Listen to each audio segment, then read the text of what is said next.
On both the Wii U and 3DS eShop, we got the same f***ing thing again! Mini Mario and Friends Amiibo Challenge. It may not be called Mario vs. Donkey Kong, but it sure smells like it. This is a free game that requires Amiibo figures to play, and unlike Amiibo Tap, it's not Amiibo Tap. Thank God. To be fair, it's hard to complain about this game considering it does give you substantial content with your Amiibo figures.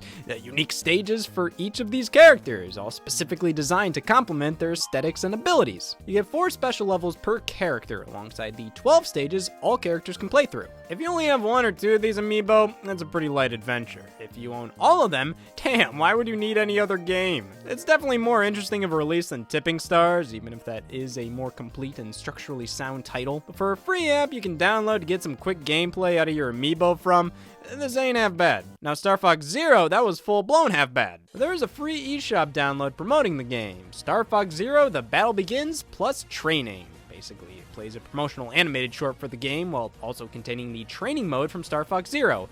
Basically, it's a demo. Now, Star Fox Guard, the game bundled with Star Fox Zero, also had a demo, but this one was called the Special Demo. These both released months after the game launched. I really let anybody on the fence about this game realize they shouldn't even be close to it. And that is pretty much it when it comes to Nintendo's first-party output on the Wii U eShop. In general, that was it. If I had any complaints, well, they never made a Lost Reavers-like experience. Oh, well, thank God for Namco. The last major year of the Wii U's relevancy still contains some noteworthy eShop experiences by third parties, including Lost Reavers by Bandai Namco. This was originally announced in January 2015 as Project Treasure, a free-to-play multiplayer title all about surviving through enemies and traps to then find and collect treasure, eventually being renamed to Lost Reavers. It's exclusive to Wii U.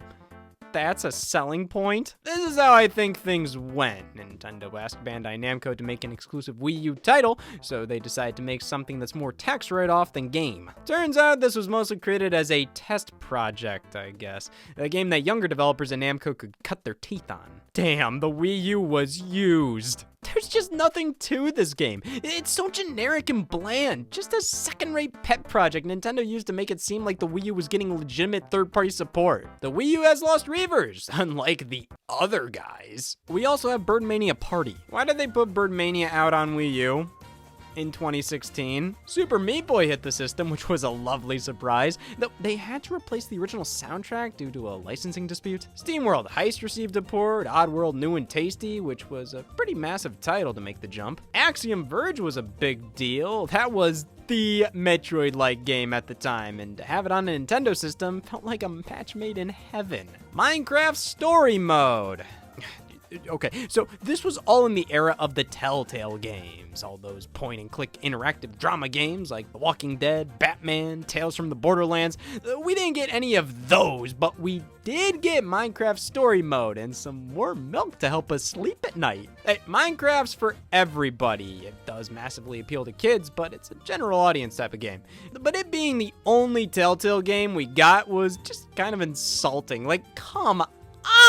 The Walking Dead Telltale series was one of the biggest games of all time. It got a damn Ouya release, and you're telling me the only game you could warrant putting on Wii U was Minecraft Story Mode? Mutant Mudds Super Challenge, released across both Wii U and 3DS. It's actually a sequel to the original, but the name makes it sound more like an expansion pack. It's a tough-as-nails follow-up, and a great continuation of the original Mutant Mudds, though I'd say it took too long to come out and didn't do enough to distinguish itself from the original.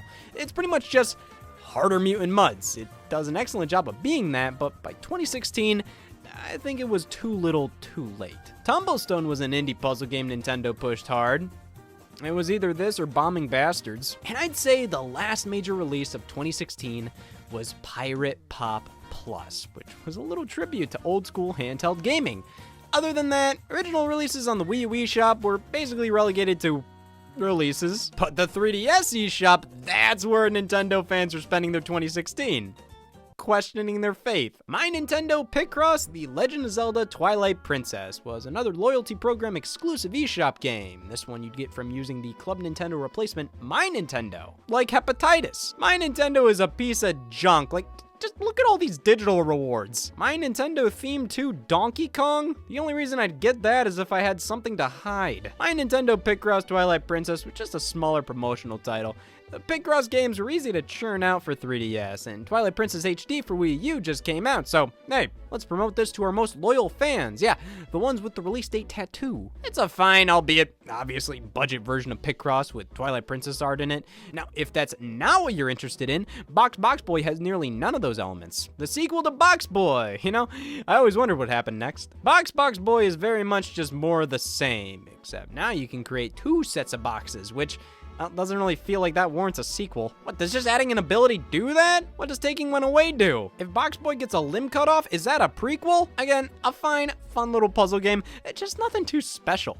Unlike Pocket Card Jockey, developed by Game Freak, this combines horse racing and solitaire. Thank God they picked those 2 out of the hat. So I love the energy of this game. It's so silly and the dialogue just does not take itself seriously at all, with a really dumb and fun explanation of why these 2 things are combined here. But they complement each other. The horse racing element makes playing solitaire more exciting, and solitaire makes horse racing far deeper in video game form. These 2 things just go together like peanut butter and $40 million.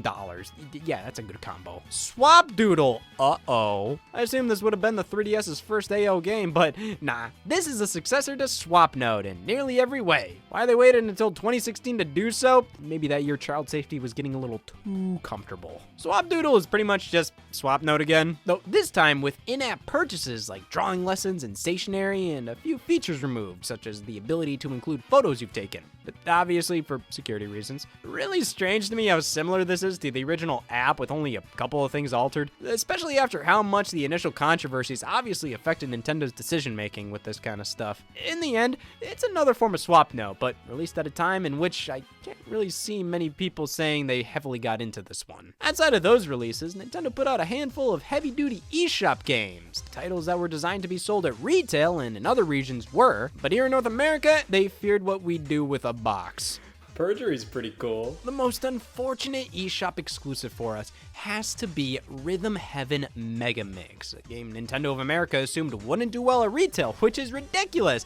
I'd buy it. That doesn't mean much, doesn't it? Mega Mix is a collection of some of the best games from throughout the entire Rhythm Heaven series, remade and enhanced to all fit within this title alongside a handful of brand new scenarios. While most of this is older content, it's all been recreated to feel like everything fits together. For example, games from the DS entry that were played in a different orientation with touch controls are now played in standard widescreen with buttons. Coupled with the new story mode, extra modes, and overall presentation, this makes Mega Mix feel less like a compilation and more like its own game that just so happens to include some reused content. This is phenomenal and a wonderful way to put out a new entry in a series that may not do well, so it's smart and honestly probably one of the best, if not the best, Rhythm Heaven game. We also received Picross 3D Round 2 on the eShop exclusively over here, while in Europe and Japan they also got physical releases. Who needs them anyways? Now I have more space for my thoughts. Picross 3D was a DS title that translated standard Picross puzzles into 3D cubes, maintaining the general rules but altering them quite a lot to work with that added dimension, and after some tutorials, it becomes very addicting. It's a much more complicated yet engaging version of Picross that I think got even better with Round 2 on the 3DS. The added horsepower does numbers to the experience.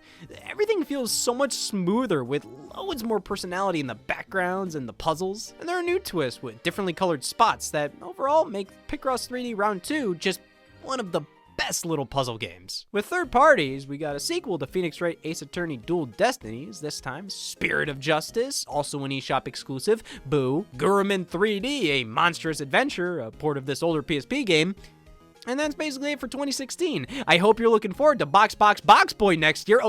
Oh, thank God I made it! 2017, the year of the Nintendo Switch, also the year of Bye Bye Box Boy on the Nintendo 3DS. With only 365 days, it's incredible we had room for both. Bye Bye Box Boy is more of the same, and still a good little puzzle platformer, but I truly don't know what else to say about it. It's fine, but my opinion of the original Box Boy is the exact same as any game that followed it. Tank Troopers by Nintendo is a pretty basic tank game with single player and multiplayer, though the multiplayer is not online, which I don't blame them for not putting online multiplayer in a 3DS eShop game in 2017, but with multiplayer being front and center here on the menu, it's obviously a big part of this game's identity and reason to exist, so why bother if you're not offering online? Though I will say, the production values are exquisite for an eShop game.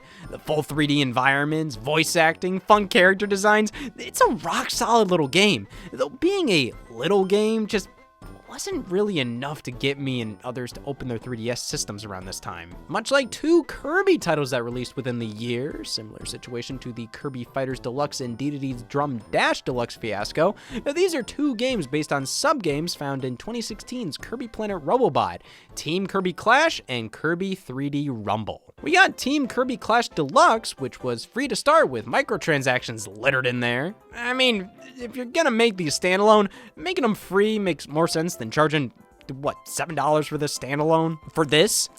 For what it is, Team Kirby Clash Deluxe is fine. Basically just a game comprising of nothing but boss battles, though the other title, Kirby's Blowout Blast, is definitely more interesting. Based on the 4-second long Kirby 3D Rumble, Blowout Blast is 12 seconds long. A 3D Kirby game, long before they made the official jump with Kirby in the Forgotten Land on Nintendo Switch. Though this is way more basic, way more restrictive, and way less fun. You can't transform into enemies like in most traditional Kirby games. This is sort of a 3D reimagining of the original Kirby's Dream Land on Game Boy. You can inhale enemies, then spit them out, and you want to try and rack up combos by spitting them at the right time and angle. But that's pretty much all this game is, cruising through a few levels, defeating enemies, and before you know it, well, what do you know, my week just opened up. It's fun enough, but I wouldn't say it's worth much more than $6. Damn. Just really too short to be worth a damn, but I couldn't imagine the core gameplay loop being much fun for any longer than the game is. In addition to those, Nintendo released yet another retail game as an eShop exclusive over here, this time being Style Savvy Styling Star on Christmas Day. Jesus Christ. The Style Savvy series is a consistent entity, one that refused to go away during the 3DS generation, but one that I'm not against. These aren't bad games, far from it. Just because they don't appeal to you doesn't mean they don't have any right existing. And for a style-focused business simulation game, it's pretty damn that. It's just, for such a niche casual game like this, I question how putting it on the eShop really helps it. Nintendo was still pumping out retail 3DS titles at the time, and making this game whose target demographic, I'm not sure how many of them is logging into the 3DS eShop in late 2017 to buy a game for $40, exclusive there. I'm just kind of curious to see those sales numbers. Outside of Nintendo's contributions, Capcom came out with another Ace Attorney title, this one being a 3DS remaster of Apollo Justice. Not a huge leap forward or anything, just pretty much the original game in widescreen with cleaned up sprites and a 3D effect. Blaster Master Zero, which I always associate with the Nintendo Switch eShop around its launch, actually released day and date on the 3DS, which is pretty damn interesting. And Chicken Wiggle was one of the last major exclusive indie games on the system. By the same developer as Mutant Mudds and Zeo Drifter, this is a clever little puzzle platformer with a level building mode. Really cool, but after they expressed disappointment in the sales of the title, I mean, yeah, that stinks, but it's a 3DS exclusive in 2017. What could be worse than that? 2018. Dylan's Dead Heat Breakers, the third Dylan game, because like, could you really end it here? With so many questions left? This was actually a retail game in other regions, which is pretty cool to see the series get a bigger budget and push. As a 3DS game in 2018, oh man, thank you for getting me that water I said I needed. But it's instantly apparent how much more detail and care was put into this entry. Still Dylan though. It is probably the best game in the whole series, but at the end of the day, it's still the same damn armadillo from 5 years ago. SteamWorld Dig 2 may have launched on Nintendo Switch in 2017, but it actually got a 3DS version in February of 2018, which is just bizarre to see and even weirder to play. I mean, it's pretty cool to see games you don't associate with the 3DS on this screen, like PDI Check. Yeah, in 2019, we got vision testing software on the 3DS eShop for $100. Why was I more pissed about Kirby Blowout Blast's price? Shakedown Hawaii released for 3DS in 2019, the successor to Retro City Rampage, and that's it! That is roughly the entire life of the 3DS and Wii U eShops. I mean, I have loads of amazing memories with both of these, but by the end of it, it was obvious nobody was using these damn things.